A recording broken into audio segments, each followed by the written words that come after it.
Hey everyone, welcome back to the Myth Impressions channel, and we are back in the Knox Hollow wood shop again. And as promised, we are doing the fancy wands. This one is the third wand that I've done out of holly. And I've kind of skipped ahead here. The first video that I did of the holly wands, I kind of had the first part of the video kind of shows the beginning part of the process, and we're skipping right to doing the handle here because this video is a little bit longer due to the special edition stuff. So, again, holly, as I said in the last video, it does turn out to be probably one of my favorite woods as far as looks go. It is a very pretty wood. It's pretty dense. It's about as white as you can get.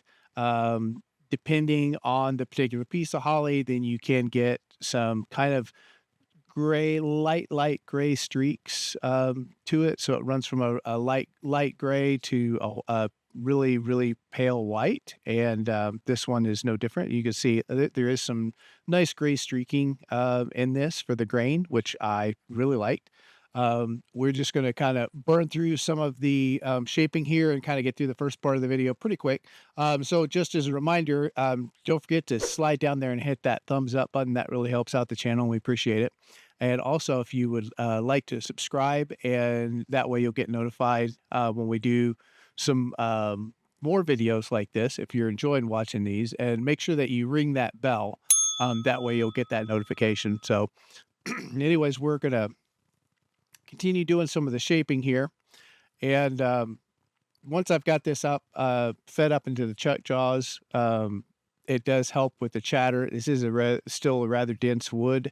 But it does shape and work pretty nicely other than the chatter and stuff. So I put it kind of in that mid-range of woods. It's not the easiest to work, but it's definitely not as bad as something like Cadillacs or something like that. So it was really fun to work, and definitely worth it for the getting the color and stuff. I wish it was a little bit more readily available in my area. It took forever to find a supplier that carried some here locally, so I could actually go in and pick out the woods. So and then also this does polish up very nicely as well because of the density. The holly easily goes up to, right around a 2000 grit. So I was able to get a really nice polish on this without, before I even did the oil and wax finish on this. The downsides of holly is it didn't particularly react to the ebonizing fluid quite as nicely. So that color change is kind of out. And it burns okay. Um, but it doesn't friction burn very well with another piece of wood, but it does wire burn well, pretty well. So we've got our basic shape done, and I skipped a whole bunch of sanding here. Again, sanding probably one of the most boring things I do, so I edit most of that out in addition to speeding up the video. But as you can see here with the wire tool, it does friction burn really quite nicely. So I'm going to try, for this one, I'm going to try using the pyrography tool, and we'll do some wood burning, and we'll just put a nice spiral on the handle.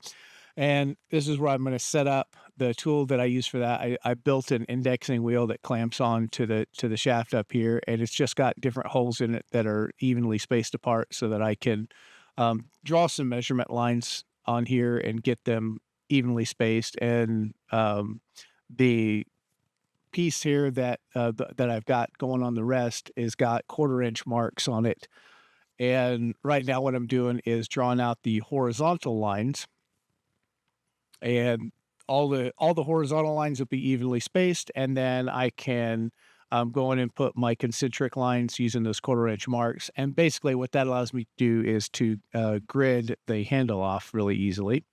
And then, of course, once I've got the grid, I can just draw in basically diagonal lines connecting, each corner of the grid, which makes a spiral. So that goes pretty good. Once I have the spiral down, then I can pull out the pyrography. And the pyrography tool is just a fancy way of saying it's a wood burner. It's a little bit of an upgraded version. It has different tips that you can put in um, to the end there, different wires and stuff like that.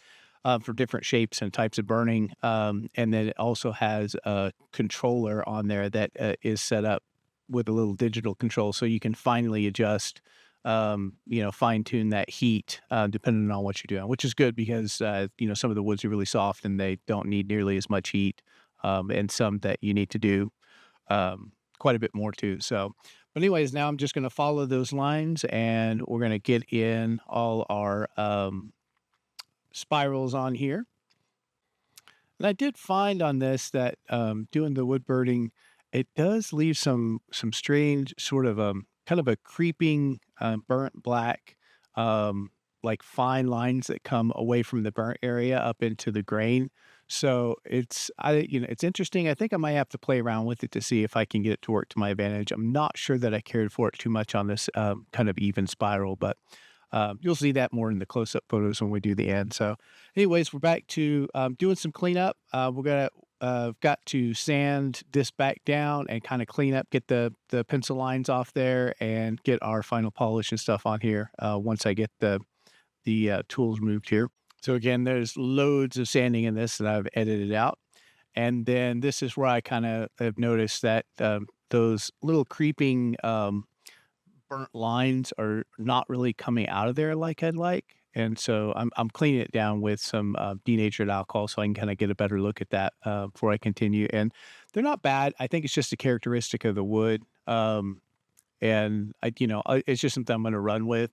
Overall, it still worked pretty well. But we'll get this tenon parted off here, and then we're going to do our final sanding and stuff. And once we get it all the way polished up to about a 2000 grit, we'll get some oil on it here.